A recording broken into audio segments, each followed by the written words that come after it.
अखिलेश यादव, क्योंकि अंदर जाने से पहले कह रहे थे वैसे भी कोई उम्मीद नहीं है, क्या उम्मीद लेकर जाए? अब बजट सुनने के बाद वो क्या की लाइन वो बोलते हैं कि नहीं? सर, पूरी मार्केट क्रैश कर गई है और जो है सोना चांदी के दाम भी गिर गए हैं। मार्केट बहुत खराब तरीके से रिस्पॉन्ड किया। बीजेपी से कोई उम्मीद मत करिए। कुछ लोगों को लाभ पहुंचाने के लिए बीजेपी काम करती है। बजट पहले से तय होता है किसको लाभ पहुंचाना है। प्रधानमंत्री ने तो कई बार मेज भी थपथपाया, बधाई दी जाके निर्मला सीतारमण को, तमाम मंत्री कर रहे थे। आपकी उम्मीदों में खरा उतरा? ये बजट अदृश्य लोगों को लाभ पहुंचाने वाला है। क्या निराशाजनक आपको लगा आम आदमी के लिए, किसानों के लिए? आम लोगों की समझ के बाहर है। किसान, गरीब, गांव में रहने वाले लोगों के समझ के बाहर है। बुनियादी ढांचा क्या है, मंडी का क्या बुनियादी ढांचा किया आपने, पैदावार की कीमत क्या दे रहे हैं, उसके लिए क्या व्यवस्था है आपके पास? मनरेगा जैसी योजना को आपने कमजोर कर दिया। स्टेट कहाँ से सपोर्ट करेगी इतनी बड़ी योजना को? तो ये तमाम चीजें जिसका जवाब नहीं है। महंगाई को रोकने के लिए नहीं है इनके पास, शिक्षा को बेहतर करने के लिए कोई इंतजाम नहीं है, स्वास्थ्य सेवाएं कितनी बर्बाद हो गई उनके लिए क्या इंतजाम है? एआई का सुना हम लोग ने, एआई टेक्नोलॉजी को लेके कुछ बूस्ट।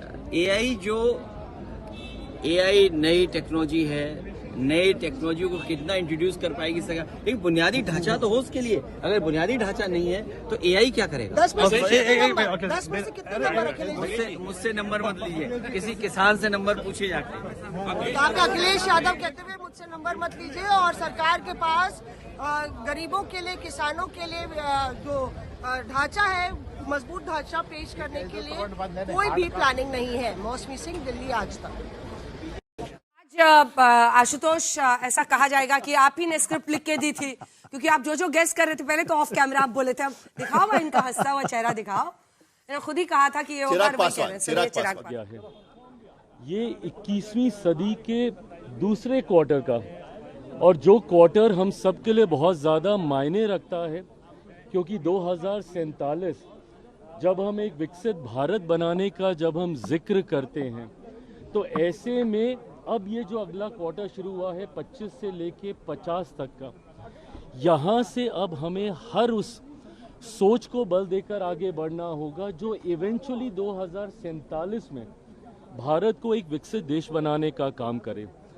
और अब अगर आप इस सोच के साथ इस बजट को अगर आप देखिएगा तो आपको एहसास होगा कि किस तरीके से इंफ्रास्ट्रक्चर पे बल दिया गया है, रूरल इंफ्रास्ट्रक्चर पे बल दिया गया है, अर्बनाइजेशन के ऊपर जोर दिया गया है, गांव शहर की दूरी को कम करने का इसमें प्रयास किया गया है, आत्मनिर्भरता पे बल दिया गया है, मैन्युफैक्चरिंग और मैन्युफैक्चरिंग सेक्टर के हर एक वर्टिकल्स में, भले वो डिफेंस में हो, वो प्रोसेसिंग में हो, वो किसी भी क्षेत्र में हो, रेयर मिनरल्स में हो, हर क्षेत्र में जिस तरीके से आत्मनिर्भरता को कुंजी बनाकर इस बजट में उस व्यवस्था को और ज़्यादा मजबूत करने का प्रयास किया गया है।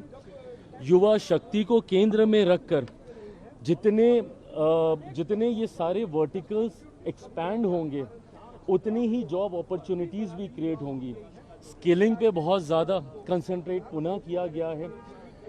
फार्मिंग की अगर बात करें, उसमें जिस तरीके से डाइवर्सिटी को एक्नॉलेज किया गया है, नहीं तो आप उसी को एक ही उत्पादन बार बार रखने की भी समस्या सरकार के पास इवेंचुअली होने लगेगी। तो कैसे डाइवर्सिफाई किया जाए कोकोनट, कोको, इन तमाम चीज़ों को जिस तरीके से बजट में रिकॉग्नाइज किया गया है, फिशरीज़ को और ज़्यादा ऑर्गेनाइज करके उस सेक्टर को एनहांस करने की बात हो, मैं मानता हूं कि ये 47 विकसित भारत के निर्माण के लिए उसकी एक मजबूत नींव को तैयार करने वाला एक बहुत ही विजनरी बजट है। और इसकी खासियत ये भी है कि 9वीं बार वित्त मंत्री जी ने इस बजट को पेश किया है। खासियत तो ये है कि उन्होंने 9वीं बार किया है, बट एक ही प्रधानमंत्री के अंदर उन्होंने 9वीं बार किया है। ये कंटिन्यूटी दिखाता है, स्टेबिलिटी दिखाता है सरकार की सोच में, सरकार की नीतियों में, जो कहीं ना कहीं वैश्विक स्तर पर भी हमारी पहचान को मजबूत करता है। इंपोर्ट एक्सपोर्ट्स को हम लोगों ने मजबूती देने की इसमें बात की है, और ईज़ ऑफ बिजनेस के साथ साथ ईज़ ऑफ लिविंग पे इस सरकार का, हमारी सरकार का बल रहा है। रिफॉर्म एक्सप्रेस का जिक्र मेरे प्रधानमंत्री आदरणीय नरेंद्र मोदी जी करते रहे, और रिफॉर्म्स के माध्यम से जितना सरलीकरण हो सकता है सिस्टम का There's really nothing in the budget and जो टेक्निकल टर्म्स यूज किए गए हैं और जिस तरह की बातें बोली गई हैं तो एक आम इंसान पहली बात तो या बातों को समझेगा ही नहीं। लोग एक्सपेक्ट करते थे कि किसान भाई एक्सपेक्ट करते थे स्पेशली कि हमारे को सब्सिडीज मिले, हाथ में हमें दाम कम हो, तो ऐसा कुछ भी किसान भाइयों के लिए नहीं है, हमारी महिलाओं के लिए नहीं है। महिलाओं की सुरक्षा को लेके जहाँ तक आज जो हालात हैं पूरे देश में, चाहे हम उत्तराखंड की घटना ले लें, चाहे मध्य प्रदेश की घटनाएं ले लें, चाहे ऑल ओवर इंडिया में घटनाएं ले लें, तो सुरक्षा को लेके जिस तरह निर्भया कांड को लेके लोग जागरूक हुए थे, लेकिन सरकार ने जिस तरह से फंड्स बनाए थे, तो आज देखने को मिल रहा है कि कुछ भी महिलाओं की सुरक्षा को लेकर बजट में नहीं है।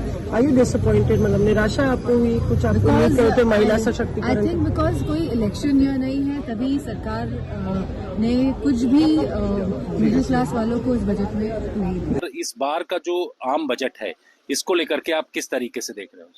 जैसे खाली झुंझुना नहीं होता और झुंझुने में आवाज भी ना हो, सुनाई भी कुछ ना पड़े।